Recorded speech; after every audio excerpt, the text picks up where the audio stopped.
Hasiera emango diogu gaurko bigarren mahai inguruari, jardunaldiak irudikatzen hasi ginenean, nolabait irudikatu genitun hiru eremu estrategiko hizkuntza harrera ematen zen hiru une estrategiko nolabait. Atzoko egunean hoietako batean ibili ginen bueltaka, gehiago bide formala, instituzionala aritu ginen. Ondoren gaurko egunean ere komunitatetikan egiten den harrera hitz egingo dugu, baina ikuste genuen eremu estrategiko oso garrantzitsu bat bazela hezkuntza eremua. Eta horregatik mahai inguru hau. Hezkuntza ardatza da egoera gutxituan dagoen edozein hizkuntzaren berreskurapen prozesuan. Belaunaldi berriek hizkuntza gutxituan gaitasun egokia bermatzen duelako. Bai eta gizarte kohesioa zein bizikidetza bermatzeko giltzarria ere badelako. Azken hamarkada hontan hezkuntza sistemak egin duen ekarpenari aitortza egin behar zaio, milaka eta milaka herritar euskaldundu baitira bertan. Hala ere, oraindik ezagutzaren unibertsalizaziotik urrun gaude. Horrek zuzenean eragiten die gizarte kohesioari eta belaunaldi berrien aukera berdintasunari. Izan ere, gizarte bizitzan zein garapen profesionalean aurrera egiteko oinarrizko baita hizkuntza gaitasun egokia eskuratzea. Euskaraz eroso aritzeko gaitasuna eskuratzea. Horregatik diogu hori bermatzea ezinbestekoa dela gizarte kohesioan eta berdintasunean aurrera egiteko. Jarraian gaurko gonbidatuak aurkeztuko dizkizuet.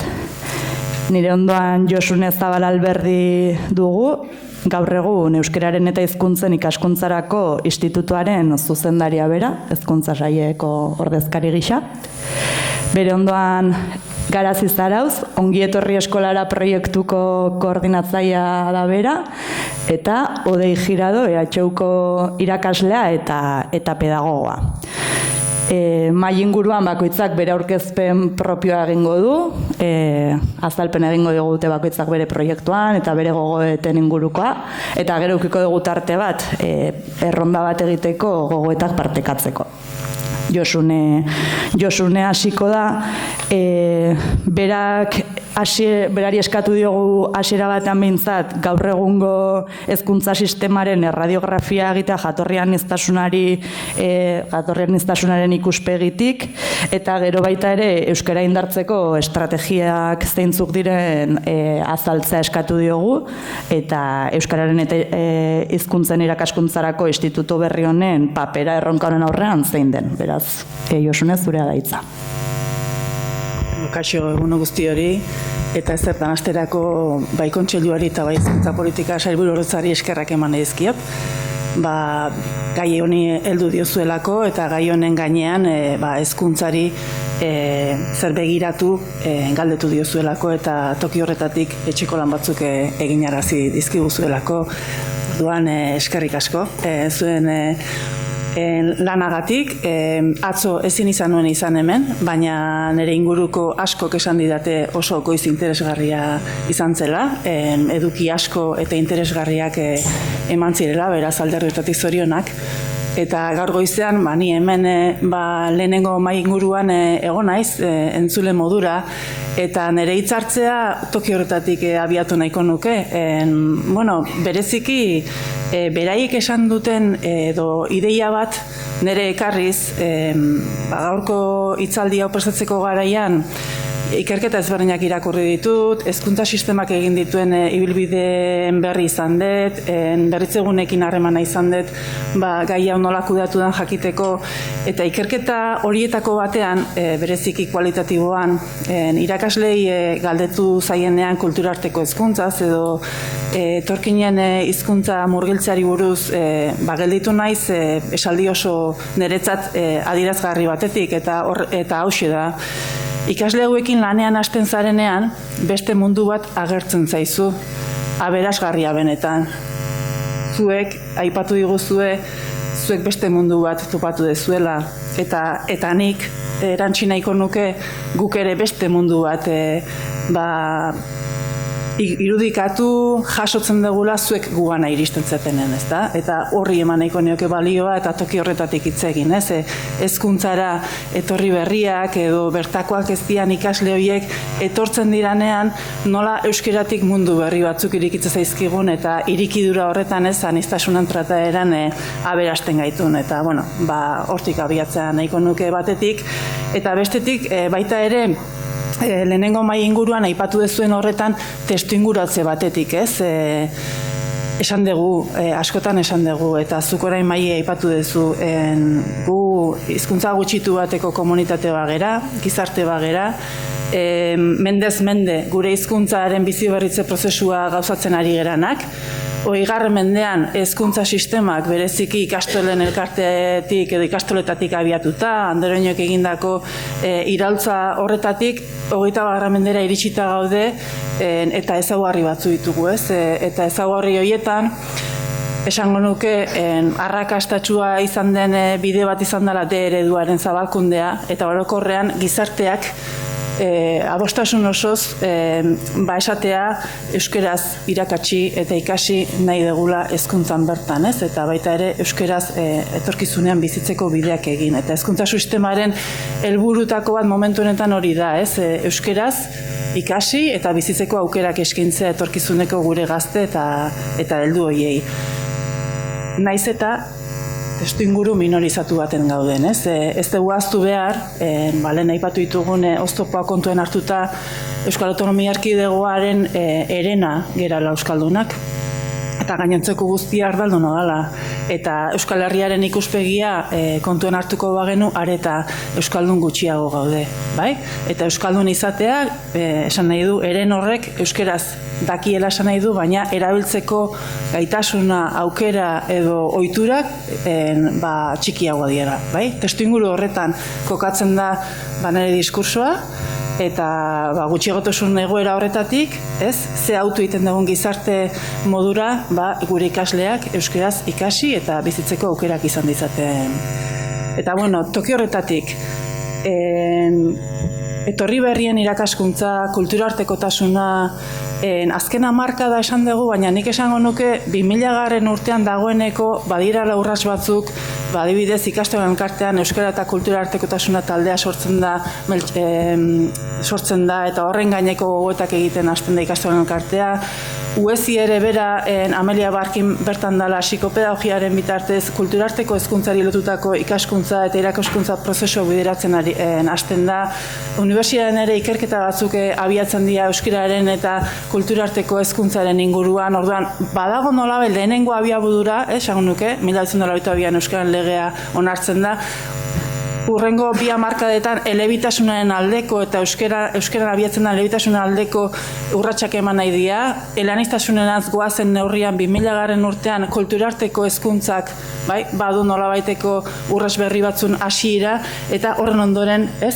Azkeneko hamarkadan etorri berri gehiago eta kulturarteko hezkuntza horrez gain bereziki etorri berrian hizkuntza murgiltzeak nolakoa beharko lukeen pentsatzen nahi gea eta tresna berriak sortzen, bai? Eta bereziki 80ko hamarkadetan sortzen den murgiltze eredu horren berplanteamentuan kokatzen gea, ez? Toki horretan datu batzuk emateko. Ikaragarrizkoa da etorri berrien kopuru ugaritzea. Eta, 2015 badaukagu hemen ISEIBek emandako Euskal Hezkuntza Sistemaren diagnostikoan 2023an badatu esanguratsu batzuk, borobildu egin ditut, ez diralako netzat zehazki interesgarri gehiago da irakurketa bat egiteko, ez? 2015an lehen hezkuntzan bertako ikasleen kopurua 17.000 ikaslekoa da. Eta atzerritar jatorridunak 10.000 lehen hezkuntzan. 7,8 da. Eta handik 8 urtera, bertakoena 104.000, bai? 13.000 bertako gutxiago daude, eta atzerritar jatorridunak 20.000, bai? 7,8tik 16,12 igotzen da etorri berrien kopurua, eta derrigorrezko 2. hezkuntzan 2015an 71.000 ditugu bertakoak, atzerritar jatorridunak 8.000, 1,10. Eta 22an berriz, bertakoak 37.000 eta atzerritar jatorri dunak 11.000. Ehuneko 10-etik, ehuneko 12-rako igoera gertatzen da. Igoerarik handiena bereziki lehen hezkuntzan, naiz eta DBH-en ere igoera badaukagu. Hori da 2022, baina badakigu 22-tik 25-era ere saltoa handia da. Oraindik ez ditugu datu errealak, baina saltoa handia da. Hori da datu orokorra. Eta bestetik da ikasturte bakoitzean matrikula bizia deitzen diogun horretatik, alegia ikasturtean zehar etortzen dian etorri berrien datuak, zuk ikusteko. 2022-23an 700.000 ikasle bitarte sartu zian hezkuntza ikasturtean zehar hezkuntza sisteman. Handik urte betera 3.000, 1.000-tik 3.000 ikasturte baten urratsa eman zuten. 2024ko urrian, aurtengo ikasturtean, urrian 3.600 ikasle etorri berrik matrikula egin zuten, eta aurtengo maiatzean dagoeneko 7.500 ikasle etorri berrik egin dute matrikula. Ikasturte baten bakarrik 4.000 ikasle mandute izena edo matrikulatu dira. Horietatik bereziki lehen hezkuntza eta DBH-ko ikaslea diala esango genuke, eta hezkuntza sistema publikoan D ereduan matrikulatu dira gehienak, ehuneko 85 D ereduan matrikulatu da. A eredua ez da oso esanguratsua, bai hezkuntza publikoan eta bai itunpekoen artean ehuneko 8 edo 9 artean matrikulatu da A ereduan, eta itunpekoen kasuan bai B edo D ereduan matrikulatu dira etorri berriak. Aurre hezkuntzan bereziki D ereduan, baina lehen hezkuntzan eta DBH-en 46, 45, ehuneko 46, ehuneko 45 lehen hezkuntzan edo DBH. Hori da pixka bat datu orokorra. Eta non kokatzen dira etorri berri horiek bereziki lana dagoen tokitan. Bereien gurasoek lana egin dezaketen eta aukera daukaten toki horietan. Gipuzkoan, nazional bata zeharkatzen duen herri guztita, Ordizi, Beasain, Tolosa, Villabona, Lasarte, Donosti, Irun, hori da pixka bat bidea. Bizkaian Bilbo eremua eta Bilboaren ezkerraldea, eta Lekeiti, Ondarru, Bermeo inguru hori, baina ezaugarri itsasoari lotutako lan ezaugarriei lotuta, Bizkaian Bilbo eremua industriari edo zerbitzuei lotuta, eta Araban bereziki Gasteizen kontzentratzen da etorkin kopuru gehien. Hori da, pixka bat, erradiografia orokorra, gero herriz-herri, badaude ezaugarriak, edo hori izango litzake radiografia orokorra. Eta, toki horretatik hezkuntza sistemak edo esango nuke gizarteak egiten duen hautua zer da? Gizarteak egiten duen hautua da. Guk etorri berriak euskeraz murgildu nahi ditugu. Euskeraz ikasi eta mundu hori ekartzea nahiko genuke. Eta guk ere toki horretatik irekitzeko bideak eraiki nahi ditugu aniztasunean, euskararen bizi berritzea aniztasunean trataeran ulertzen deulako eta kulturarteko ikuspegi batetik ulertzen deulako. Naiz eta hizkuntza gutxitu bateko komunitatea gar, irikitzara goaz, gure arrisku guztiekin, baina baita ere gure aukera guztiak kontuan hartuta.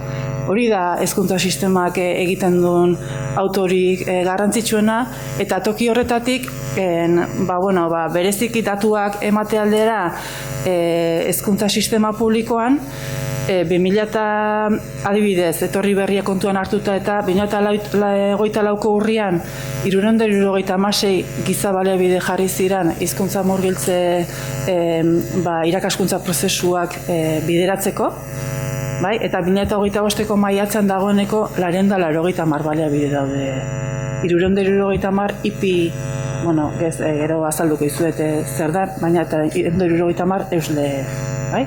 Gai honetan adituak diran eta ikasleekin hizkuntza murgiltzea egiten duten irakasle diago. 24 urrian 376 eta 25ean 480. Eta horretan murgilduz.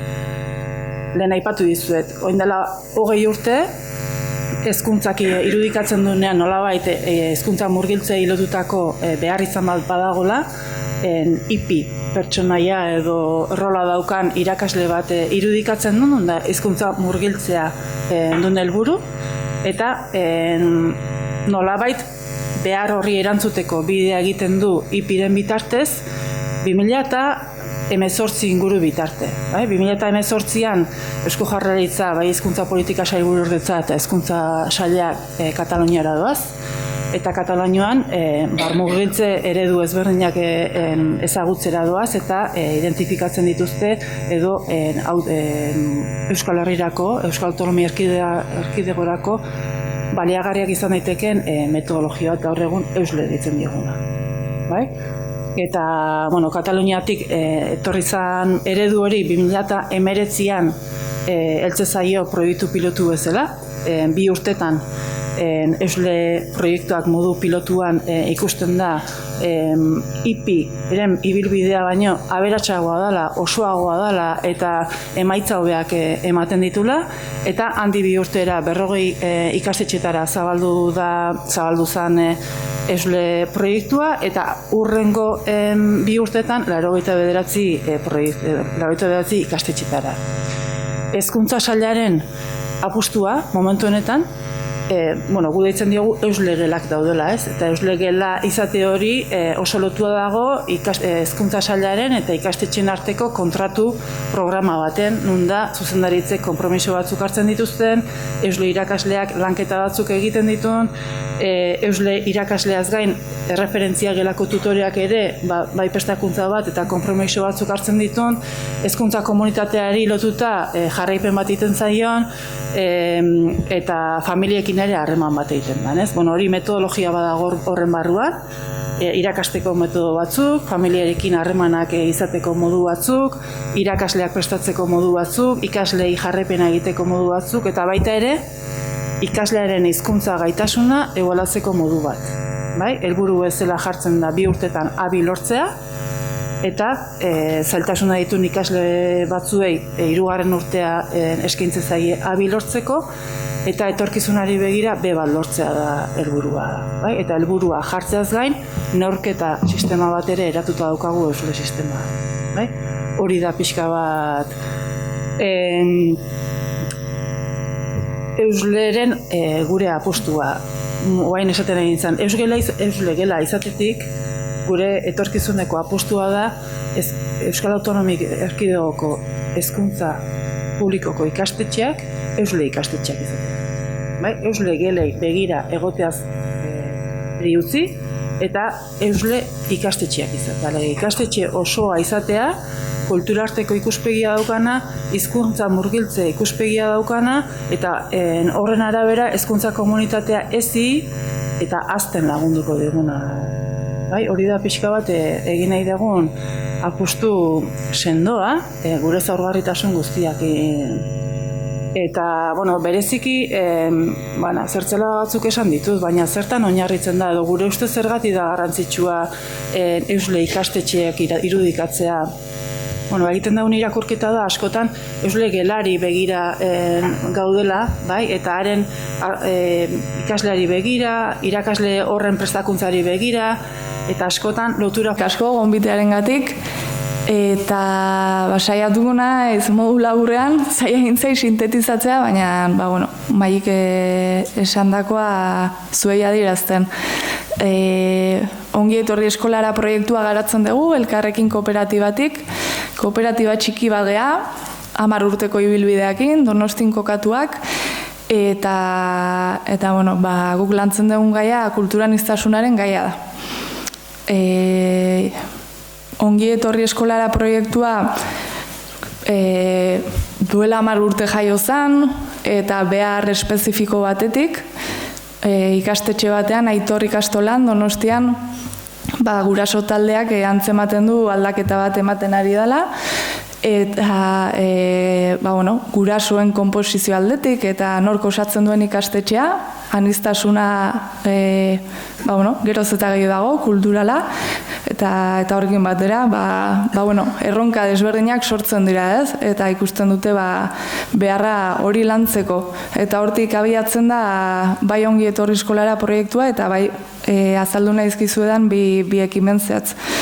Eta hor guk egiten duguna da, ongi etorri eskolara proiektuaren bidez, saiatzen gera, akonpainamendu bat ematen ikastetxeei kulturarteko ikuspegia txertatzeko kulturaniztasunaren lanketa horretan. Badakigu, ikastetxeak lan handia daukatela, eta hor ere behar batzuk identifikatzen diala, formakuntza, tresnak, besteak beste, eta gu saiatzen gera, hor nolabait babesa ematen, eta aholkularitza, eta tresnak.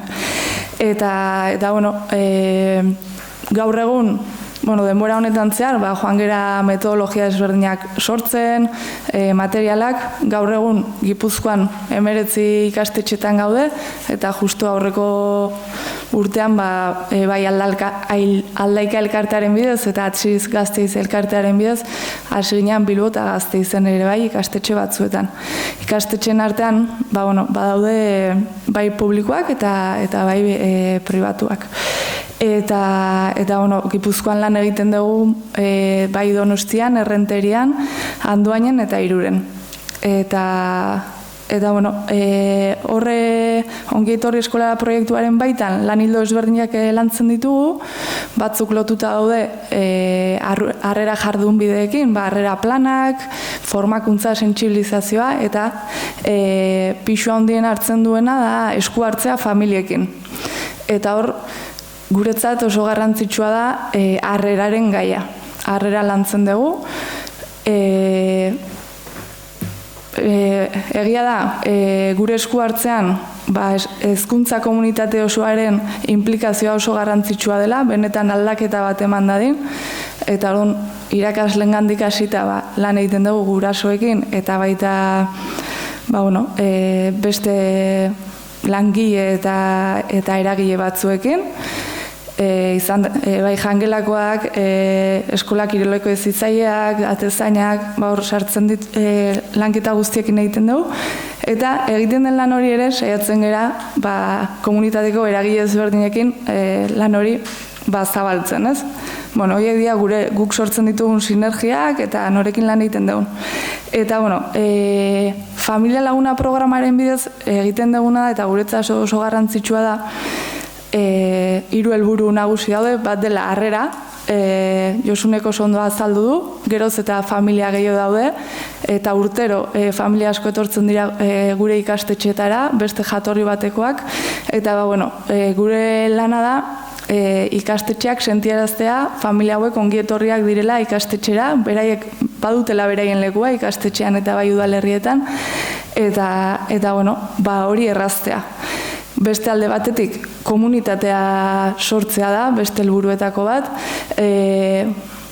badago sakabanatze bat, taldekatze bat, jatorria, kultura eta beste hainbat aspektuen arabera, eta gure helburua da konexioak sortzea familien artean komunitate hori sortzen joateko. Eta lanketa horretan zutabe eta dana zeharkatzen duena euskara da.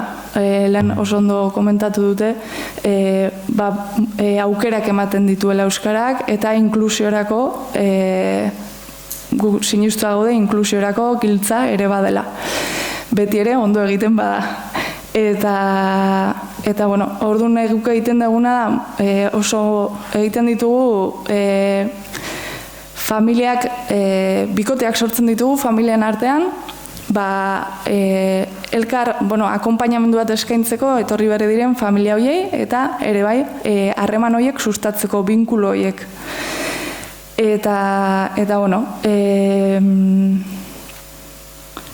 takit sartu edo ez, zatik, etorri berri diren familia horiek, lehen ere aurreko hitzartzean aipatu da, jatorri desberdin askotakoa dira, guk aurten egin dugun ebaluazioan, 38 jatorri desberdin kontatzera iritsi gea, egoera oso desberdinak dira, baina badituzte gauzatzuk aman komunean, besteak beste, familia hauek oinarrizko baliabideak lehenengo urteetan oso zaila izaten da, oinarrizko baliabideak balortzea eta nolabait oreka bat edo, ez?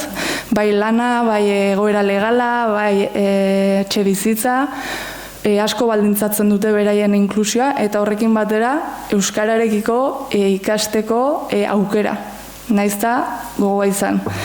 Eta horrekin batera komunitatea ezagutzeko ere bai lan bat egin behar da, eta hori behar bada, ez? Bai, bertako kultura, gizarte funtzionamendua, hizkuntza ezagutzeko ere beharra edukitzen dute, eta saretzea ere, sareak sortzea, oso garrantzitsua da hortan, eta orduan harrera guretzat hori oso garrantzitsua da. Esan beharra dago, guk lan egiten dugula, ikastetxeetan matrikulatu dituzten familiekin. Eta askotan da lehengo harrera gunea pertsona hauentzat, eta askok ikasleak matrikulatzen dituzten arte, beraien aurrak matrikulatzen dituzten arte ikastetxean ez daukate hizkuntzaren berri, euskararen berri. Orduan bai identifikatzen dugula espazio garrantzitsua du bezala, euskarak duen transmisioa, garrantzia transmititzeko. Eta transmisio hori ere ikusten dugu garrantzitsua dela, zatik asko jasotzen dute transmititzea bai euskarak ze aukera ematen dituen, eta bai honen ibilbide historikoa eta honek zergatik duen garrantzia transmititzea. Bi gai horiek oso garrantzitsu ikusten ditugu, eskolak badira harrera gune garrantzitsu bat, eta hori lantzea bitzen zaigu. Pertenentziaren gaia, hori da. Beste kontuetako bat da, harreman hauen bidez ere bai,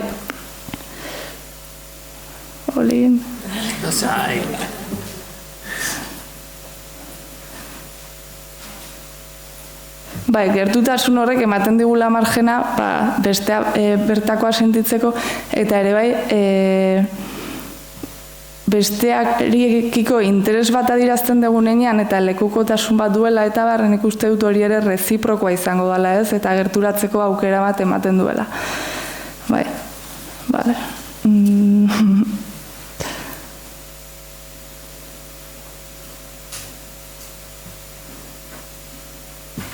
Familiekin ere asko lantzen dugu, ez bakarrik etorri berriekin, ere bai harrera egiten duenekin, ere saiatzen gara aholkuak ematen, pautak ematen, hizkuntza irizpideak, ez? Zatik askotan, guk geuk ere erabilgarritasun hori, ez dugu ondo uztartzen, ez? Eta zaila egiten zaigu, demagun aurrekin, guk familiak elkartzen diranen elkarrekin, batzutan nahi gabean, kanpotik etortzen den aurrari, ez diogu euskaraz egiten, ez? Eta hori, guk hor daukagun rola eta ardura ere garrantzitsua da, eta gero ere saiatzen gera, naiz zautua egin, espazio batzutan euskaraz egiteko garrantzitsua dela, hori beti joan dadia akonpainatua,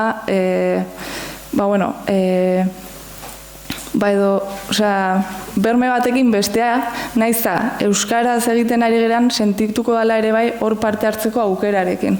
Zatik familia askok adierazten digute, batzuetan guretzat zaila da ulertzea toki batean euskara gutxian egiten denean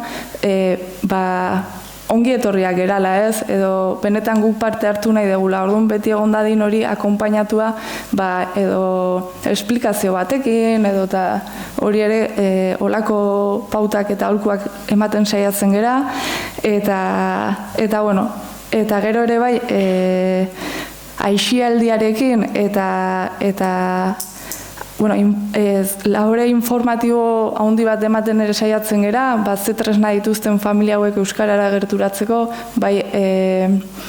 bai izan daitezke ikastaroak edo eta tresnak, ez? Sortzen goazen tresna horiek, itzultzaileak, hiztegiak, holako gauzak ere baliagarria dira, nun topatu, nola erabili, eta ere bai saiatzen gera aisialdi eskaintza bat egiten euskaraz. Aukerak sortzen familia hauei beste modu batera egingo dituzken ekintzak egiten, ikusten euskara momentu honekin lotu daiteken gauza badala ere bai, aurrei lotuta ere bai, formaltasun batetik ateratzen den kontua dela, eta bagian etxean eskaini ezin duten hori ere bai etxetik kanpo bilatzeko aukera izatea aurre eta familia horiek. Eta gero partekatuko dugu, pixkat nahastu naiz, sentitzen dut, eta hitza pasako diogu bestekidei. Lentzako harrera eta murgiltze planaren egiletako bat izan zen, eta hortik abiatuta, gaur egun harrera etxeetan diardu hizkuntza harrera ikertzen, beraz, berari emango diot hitza. Eskerrik asko. Eskerrik asko zuen hitzartzeagatik eta eskerrik asko hemen egoteko aukera emateagatik. Gai honen inguruan 3 galdera potolo bota dizkidazue, orduan saiatu naiz sintetizatzen eta dena arin jartzen, bale? Ea lortzen dudan hori guztia ongi sintetizatzea eta zuengana ongi heltzea. Pulunpa eta Xin harrera planarekin hasiko naiz, esperientzia honekin, Orereta ikastolan aplikatu zen esperientzia bat. Aipatu behar dut, bera horreian dagoela, baina Jon Errua proiektu honen sortzaileetako bada, biok eskuz esku ibili ginen horretan, eta uste dut ezinbestekoa dela bere izena aipatzea gaur ni gotza iraki badugu ere, ez? Pulunpa eta Xin, pulunpak murgildu esan nahi du, eta Xinek etorri, galdu zen erronkari eraz. Orduan, harrera hori egiteko orduan izena garrantzitsua iruditzen zitzaigun, pulunpa eta Xinetik aurrei murgildu eta etorri hitz horretatik jolasteko eta erakusteko hizkuntza bat hitz egiten ez balima da, ze galera dakarren. Aurrek proiektuan mundutik barna bidaia pirata bat egiten dute, eta bidaia pirata horretan iritsi berriak diren aurren kultura eta hizkuntzak eta sartzen dituzte barku horretan, euskerarekin batera, jolasekin batera, eta kultur adierazle ezberdinekin batera, ez? Eta hori dena emozioekin lotzen da, espresio emozionalekin eta hizkera informala ardaz dela.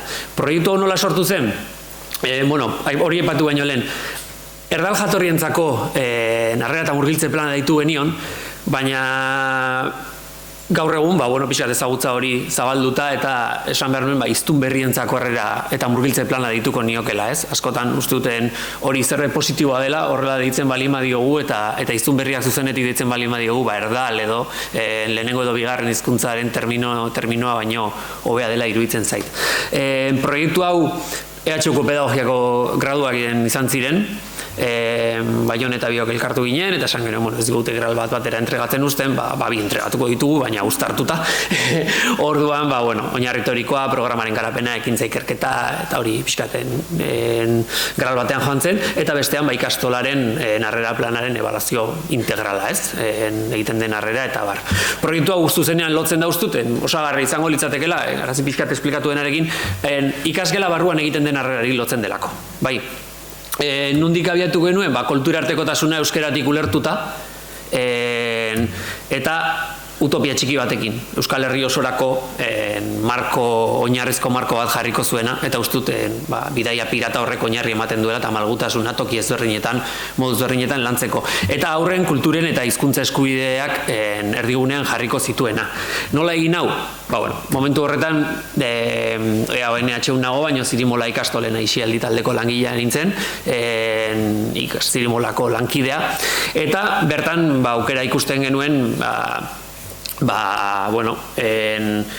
ikastolak proiektu zabal hori izanik, ez, lurralde guztietan errepresentazioa, nolabait ere begirada nazional hori zuen proiektu bat zabaltzea.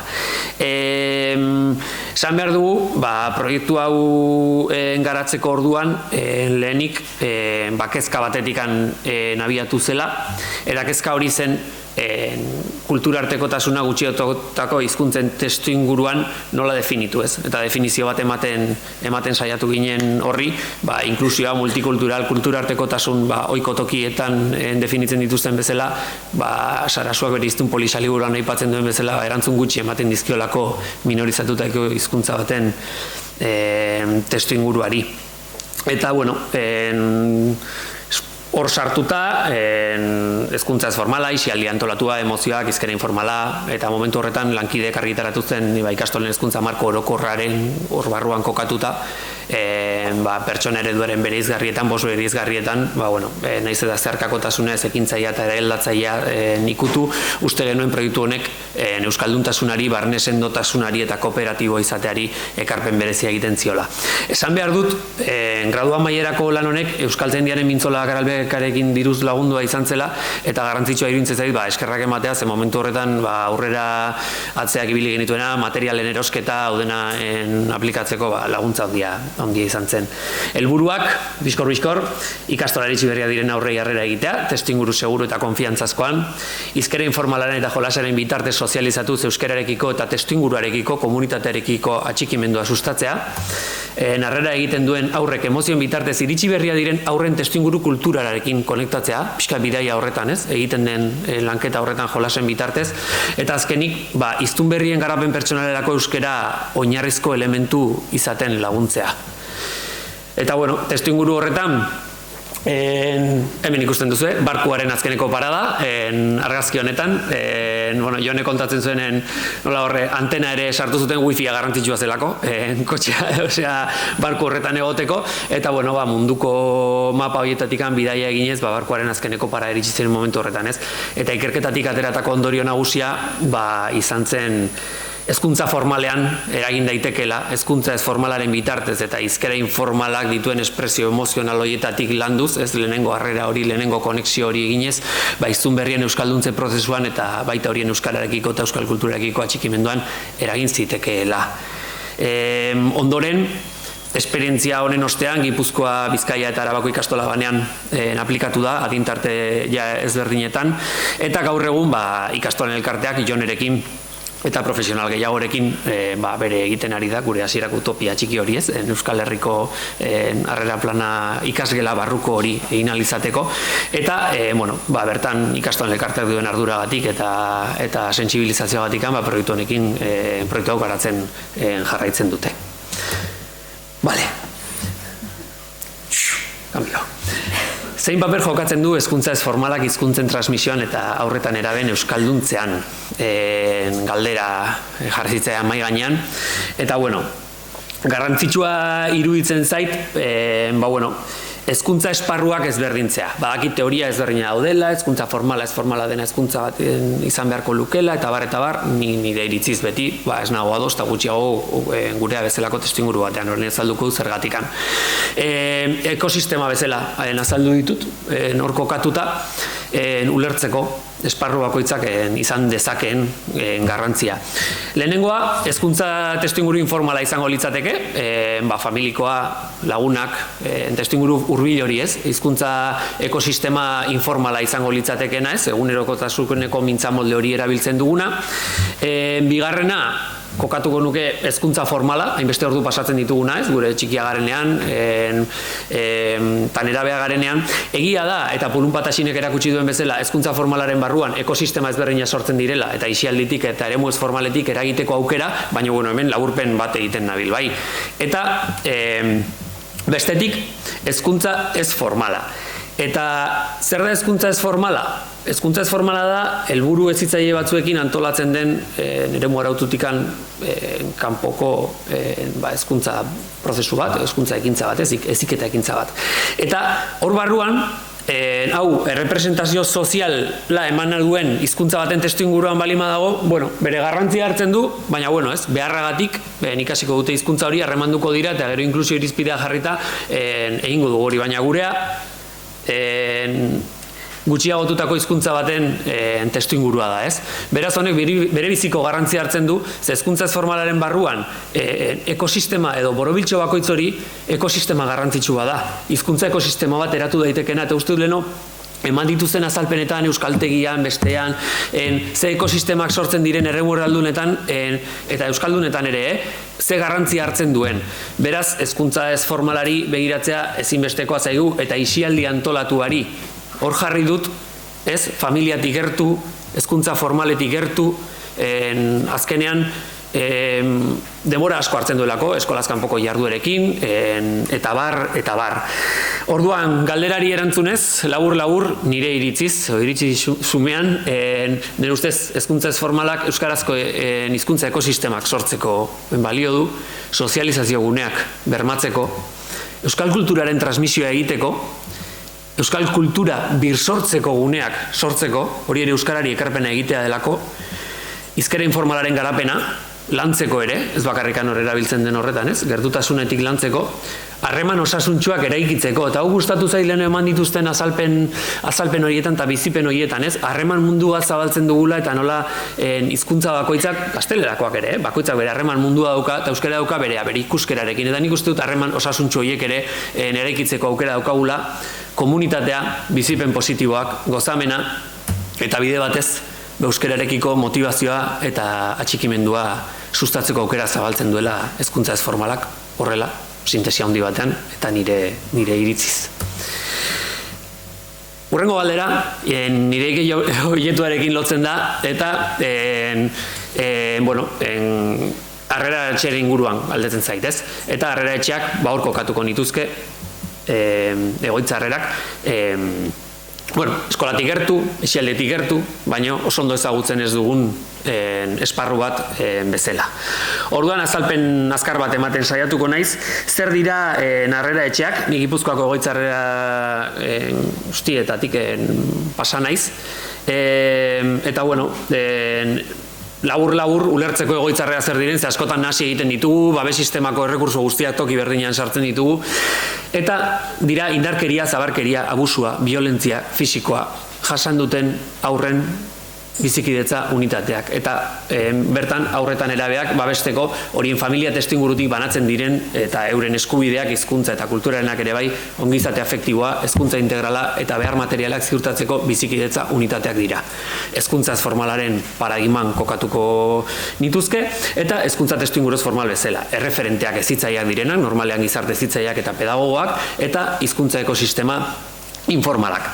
Harrera etxeetan Olof, Serer, Kalo, Arabiera dago, baina ordale elebidunak ere bai, eta ama hizkuntza euskera dutenak ere bai.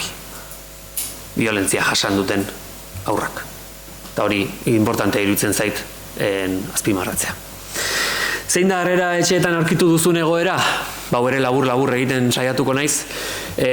Gipuzkoako haurtzaroa eta Gipuzkoako Foru Aldundiaren haurtzaroa babesteko sekzioaren entitateen sekulako laguntza eta borondatea, eta hori azpimarratu behar dut, ze bestela ezinekoa izango litzateke, haur hauek behar duten babesagatik, beraien intimitatea gordetzeko, eta bar, eta euskera sustatzeko, eta eskura jarri izkiaten balibidek azpimarratu behar ditut.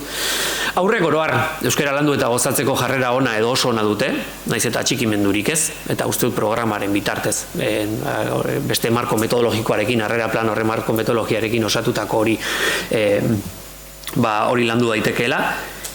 Euskara ez da hezitzaileen lanak egiteko ezinbesteko baldintza, beraz, hezitzaile askok ez dakite euskeraz.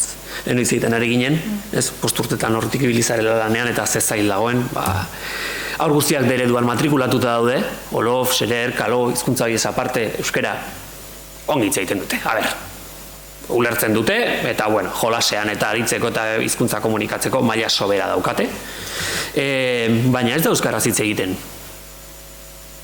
ez da pixu batean.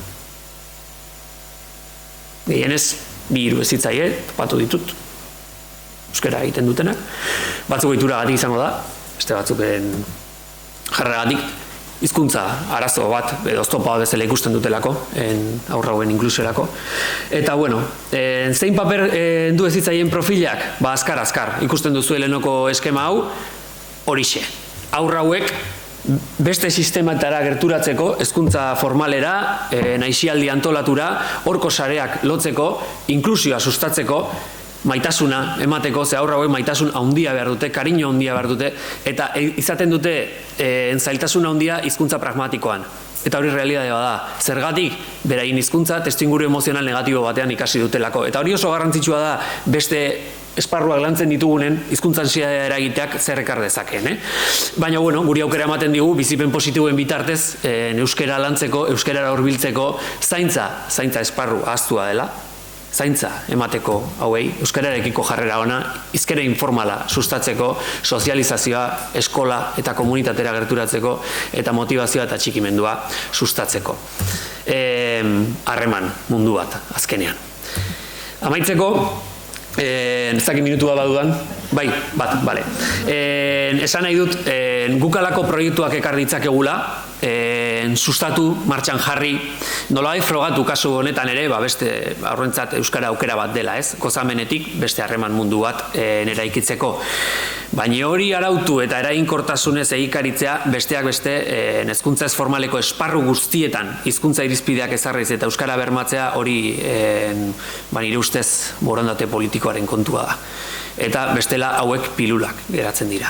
Indarra handiarekin egindako gauza bat, inbertsio personal bat egiteko gauza bat, ze harrera etxetara joaten garen zitzaileak eta doktore gotesian kokatzen dut bai, eta modu voluntarioan, kobratu gabe egiten dugun gauza bada, laguntza asko daukat, sekulako sarea daukat egiteko, eta hori oso eskertua nago horrekin, baina argi eduki dezagun pilula batean geratuko dela, ez badago horrentzako jarraipenik. Hezkuntza formala jardun gara, zergatik hezkuntza formalean gaur egun hemen gauden inorri ez zaigu okurritzen D eredua ez den beste eredu bat bultzatzean murgiltze eredu sakonago batekin, eta zergatik hezkuntza ez formalean ez dugun begirada hori, ez? Gaur egun eskolaz kanpoko jarduera ia guztiak erderaz ematen dira, oso testuinguru euskaldunetan ez balima dira, harrera etxeak erderaz daude, ezagutzen ditut programa zelan egin dute emergentzia zentroetan eta ikastolen elkartean ere ibilbidea egin baino lehen, eta guztietan erdera izan da nagusi.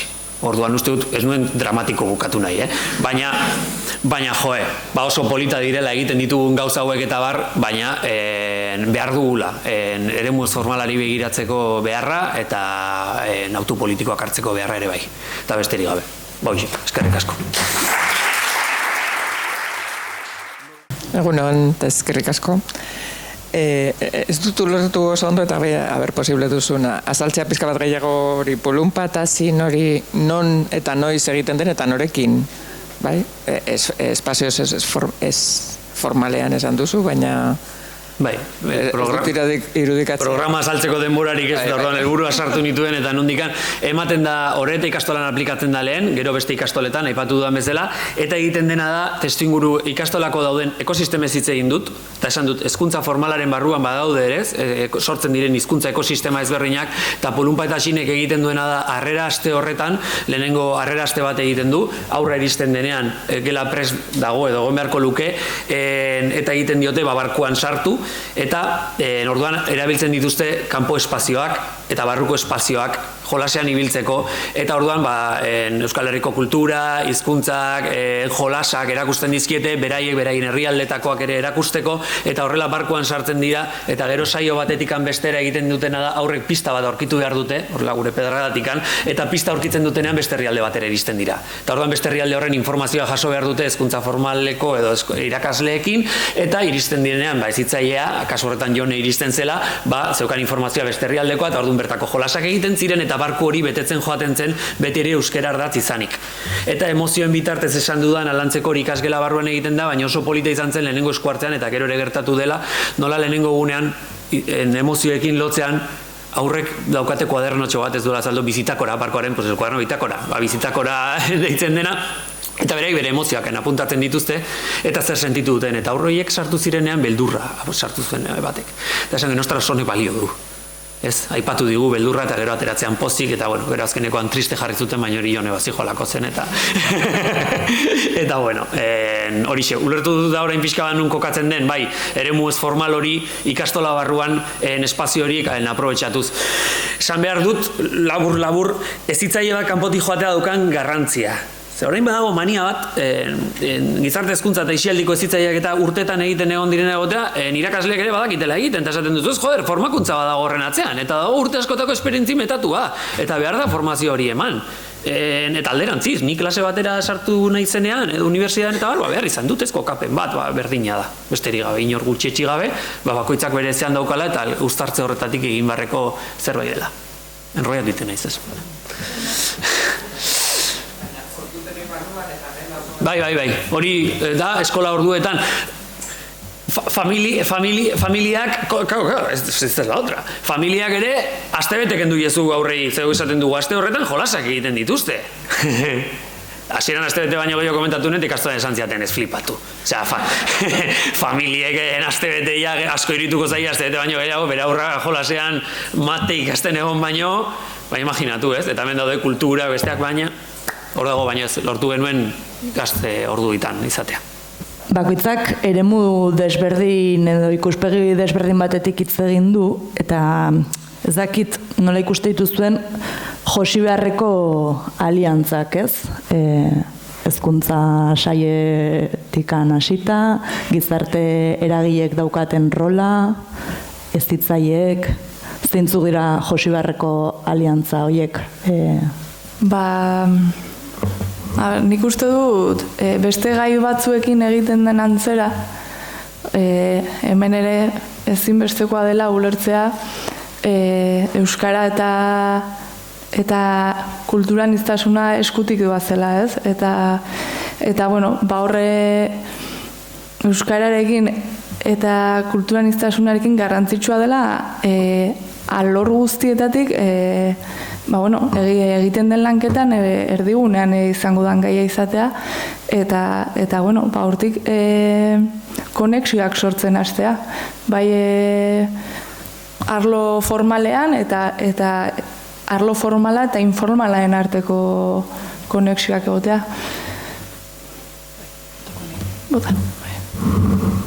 Nik Garazik esandakoari erantzina dio dana da, nire ustez, lehenengo garrantzitsua den ideia bada, norberak bere esparrutik zertan hobetu dezaken oraindik pentsatzea ere badagokigula, alegia batetik, gure hezkuntzak berak, kulturarteko hezkuntzan eta hizkuntza gutxitu baten murgiltze eredu horretan zertan gehiago eragitea dagokigun pentsatu eta horretan esku hartze eta baliabide hobeak eta gehiago garatzea badagokigula da behintzat nire irakurketa, eta gero irakurketa horretatik hezkuntza esparrua dan neurri horretan nik ikusten dena da hezkuntzak berak dituen hizkuntza proiektuetatik edo hezkuntza proiektutik hezkuntza komunitatearekin harremanetan dituen gurasoekiko harremanak edo herri horretako eragilekiko harremanak edo herri horretako udalarekin egin dezaken harremana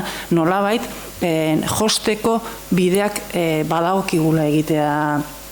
Nik uste dut oraindik orain eskolak badaudela bakoitza bere eremu itxian barneratuta. Naiz eta badagon gogoa, hezkuntza komunitatearekin egiteko, baina esango nuke nolabait batetik baditugula zailtasun ideologikoak edo iturazkoak, orain arte gure ikastetxea eta gure ikastetxea. Herri baten baldin badaude 3 edo 5 ikastetxe, bakoitza bere bide egiten du, naiz eta helburu berarekin, baina ikastetxeen arteko harremanak, ikastetxea eta herriaren arteko edo herriko eragileen arteko harremanak edo ikastetxe eta udalaren arteko harremanak. Hor nolabait, ikastetxe berak baditu bere helburuak barura begira, baina baita ere komunitateari begira, eta zakizen neurritan sozializatzen ditugun, ardurak partekatzen ditugun, eta baita ere udalarekin. Esango nuke askotan hezkuntzari ematen zaiolako ardurarik handiena, eta ondo Odeiek eta Garazik esan duten bezala, askotan bakoitzak bere eginkizuna du osotasun horretan ikusita, hezkuntzari badagokio ikasleak hezkuntza formalaren ikuspegitik garatzen laguntzea eta kulturarteko hezkuntza horretan integratzea, hezkuntzaz kanpoko beste eragilei beste eremu batzuetako integrazioa dagokie, eta bakoitzari bere rola, bakoitzari bere eginkizuna, bere helburuak, bere norketak eta elkarrekin hori jostea. Nik uste hor, badaukagula erronka polit bat garatzeko. Badakit horrelakoak ere, horrelako esperientzia batzuk badaude. Badaude. Bat adibidez oaintxe Donostiko Udala ikusten dut, eta badakite Donostiko Udalak badu euskara zerbitzuan hezkuntzari lotutako arduradun bat, eta ikastetxeekin baduka harremana, eta Donostiko Udalak egiten du azterketa, ikastetxeen proiektuak zein dian, eta udalak erabakitzen du eskolaz kanpoko jardueretan nola lagundu ikasle horiei, behien etxeko lanak egiten, edo nola antolatu aisialdia, edo, aipatu edo Donostiko Udala aurrez aurre daukadalako, baina esan nahi dut badaude horrelako praktika esanguratsuak, onak, eta pixkana, horiek sendotzea dagokigula iruditzen zait. Ni galderari erantzuteko iruditzen zait puntu ezberdina daudela, ez? Lehenengoa hezitzaiekin lotuta, uste dut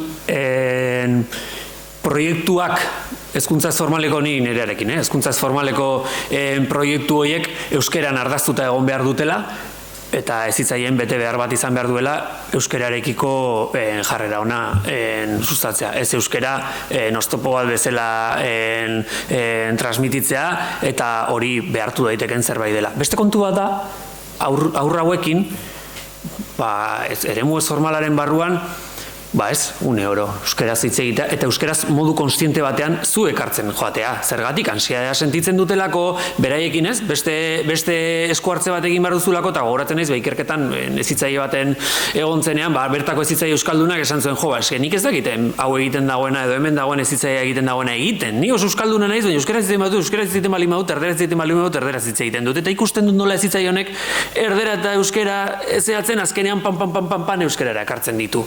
Baina hori formazio kontua da, esplikatzeko kontua da, helburuak zehazteko kontua da, eta hor eragile gehiago sartzen dira, ez? Baina arautu daitekena arautu egin behar da, bestea formatu egin behar da, pedagogikoki, behar den garrantzia eman, eta horretan eragin. Eta horren ardura uste guztiok dugula aurrera eramateko. Mila esker zuei, oso interesgarri joan da, eta egongo gara, orain ukiko dugu tartea eztabaidarako.